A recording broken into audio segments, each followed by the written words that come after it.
Hello mga kaibigan! Maligayang pagbabalik sa aking YouTube channel. So, nandito na naman tayo sa panibagong vlog ni Maestrong Raketero. At kung bago ka pa lang sa aking channel, please subscribe and hit the notification bell para ma-update kayo sa aking mga future uploads. Ang content po ng ating vlog ngayon ay DIY backdrop for basic photoshoot and video recording. So kung gusto niyo pong makakuha ng ideas kung paano pa ma-improve ang appearance ng ating vlogs, please keep on watching, baka makatulong po ito sa inyo. So bago po tayo magpatuloy, ipapakita ko po muna sa inyo ang mga materials na kailangan for DIY backdrop. So first of all, gunting. So color yellow po siya kasi one of my favorite colors is yellow. So comment down if favorite nyo rin po ang yellow. Next, glue and stick glue. So this is 2 pesos or 3 pesos I think. And glue gun. If wala naman po kayong glue gun, you can use candle or kandila. Masking tape.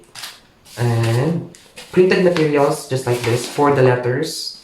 Letter for Maestrong Raketero. Then, for the YouTube logo. So if nahihirapan po kayo mag-draw or gumawa ng sarili niyo pong logo, so just print out then para madali lang po siyang i-trace.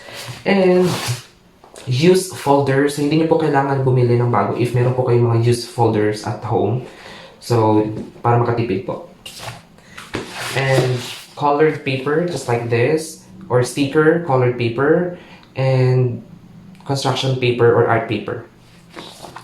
And the most important po ay cartolina. So, those are the materials that we're going to use sa paggawa ng backdrop. So, please keep on watching once again.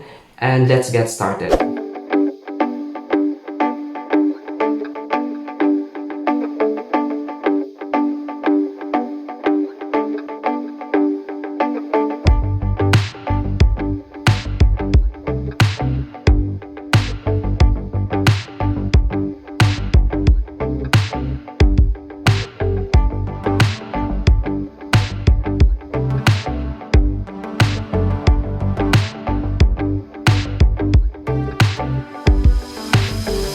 Ayun guys, nadikit ko na po ang red na cartolina sa wall and as you can see, napakaganda po ng resulta para ka pong bumili ng mamahaling backdrop online or in any store.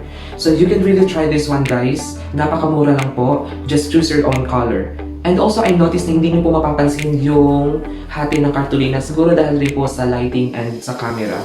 So this is also good for makeup tutorial, makeup transformation vlog, and unboxing or reviewing of products. So, depende po yan sa inyo.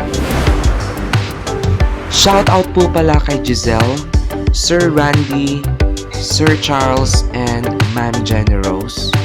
Thank you so much for supporting my channel.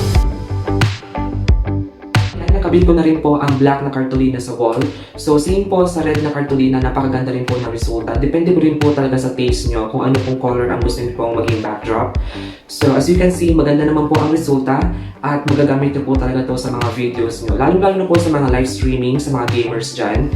And also for TikTok videos or even photoshoot po. Napakaganda po nito. So, you can try this.